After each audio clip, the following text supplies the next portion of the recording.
By the year 2267, Earth has officially given up on being Earth. Climate change didn't just win. It ran victory laps around the planet until every forest, ocean, and piece of farmland looked like the aftermath of a toddler with a crayon set. Humanity, ever stubborn, didn't go extinct though. Instead, people packed themselves into space stations orbiting the dead planet like sardines who still had Wi-Fi. If you had money, you could buy yourself a ticket to the alleged paradise called Rhea, a supposedly green and habitable planet where you could live like an Instagram ad for new beginnings. Among these desperate souls is Laura, a doctor who doesn't exactly love her new gig, but has bills to pay and a dream to reunite with her sister Ariane, who already made it to Rhea. Laura signs up for duty as the crew medic aboard the cargo ship Cassandra. The catch? The trip to station number 42 will take 4 years each way. 8 years total. That's like signing up for the world's longest Uber ride, except you're unconscious in cryosleep most of the time. Before shipping off, Laura records a heartfelt message for Ariane. Of course, sending a message across light years means it won't arrive for years.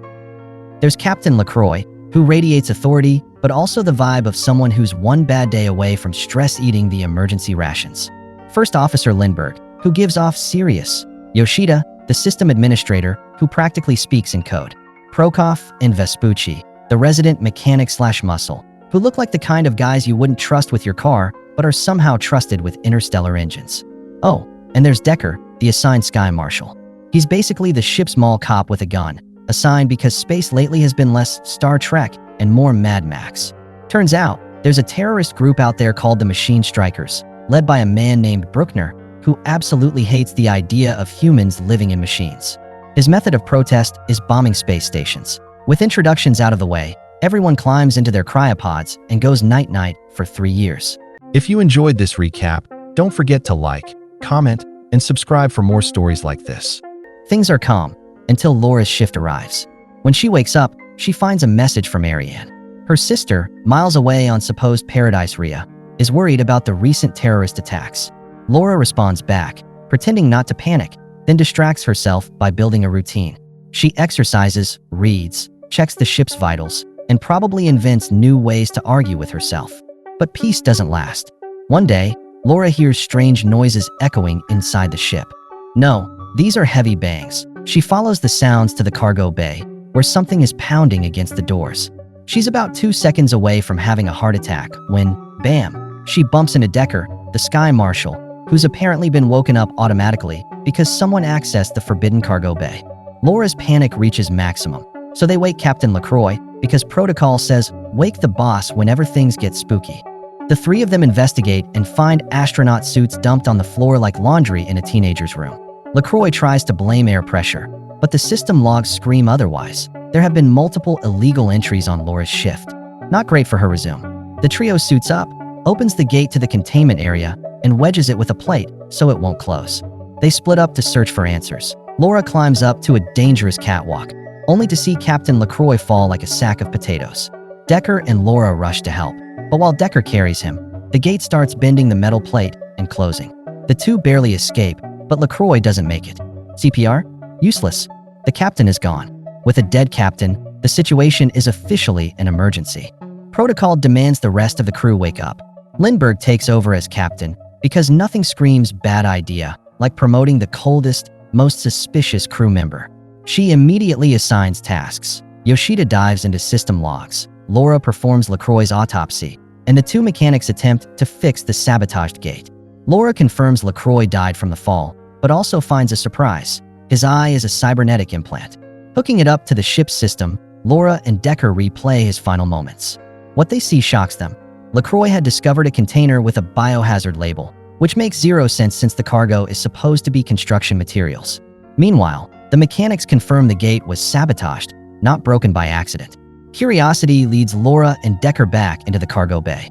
Using LaCroix's badge, they dig deeper into the mysterious containers and find a chilling revelation. Each one holds a sleeping human being connected to strange pipes. Forget construction materials. This is human cargo. They pull out one of the units, containing a child, and rush it to the med bay. Lindbergh throws a fit, insisting they can't mess with the cargo. But everyone else is shaken. Maybe LaCroix was murdered because he stumbled on this secret. Laura scans the child, discovering she's in cryosleep, but with something new. an advanced VR connector fused into her spine. She's essentially hardwired to another reality. Decker wants to unplug her, but Laura refuses. Meanwhile, Lindbergh orders Yoshida to dig into Decker's records, suspicious of his behavior. And she's right to worry, because when Laura tries to unlock the child's pod with Decker's help, he casually hacks it open with skills a normal Sky Marshal shouldn't have. Suspicious? Definitely. Attractive in a dangerous way? Also yes. Sparks fly, hormones win, and before long, Laura and Decker are suddenly more than colleagues. Yoshida exposes Decker's secret. He hasn't been sleeping. He's been waking up regularly, against the rules. Lindbergh instantly accuses him of killing LaCroix, leading to a scuffle where Decker gets hurt.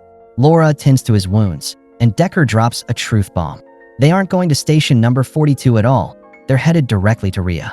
Laura checks with Yoshida, who confirms it. The ship's course was set before departure. This was always the plan. Laura realizes her messages have been arriving to Rhea much faster than they should. Lindbergh must have known all along, which makes her complicit in the scheme. Before they can process this, Yoshida winds up dead, found slumped over her computer. The killer? Unknown. Panic spreads. They rush to check Decker's pod, only to find he's already escaped. The logs claim someone let him out. Weapons are drawn, paranoia runs high. The simulation was all that remained, a pacifier to keep humanity calm. Laura teams up with Vespucci to check the lower deck, where she finds a hidden chamber. But instead of spare parts or snacks, it's home to the terrorist Bruckner himself.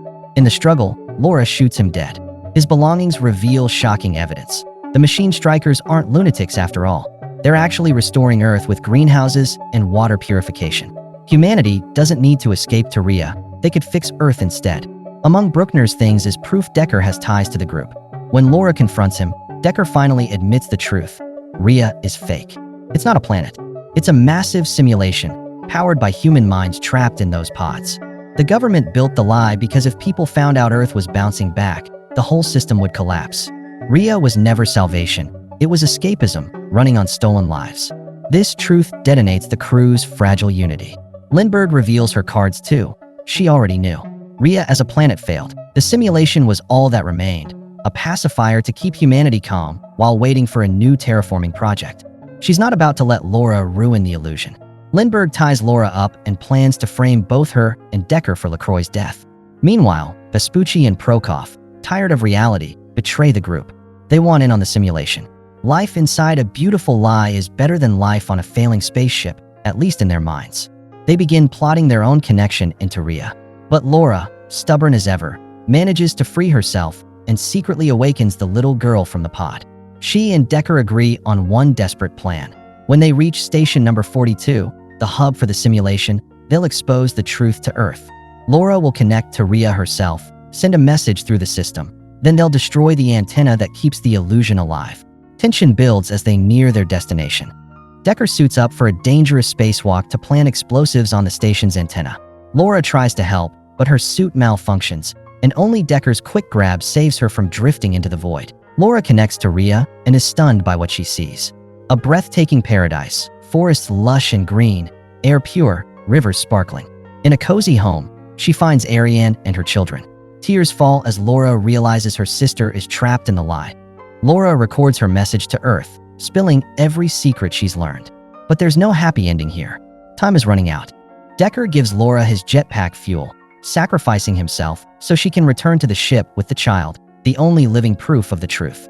The ship's thrusters ignite, hurling them away from the station.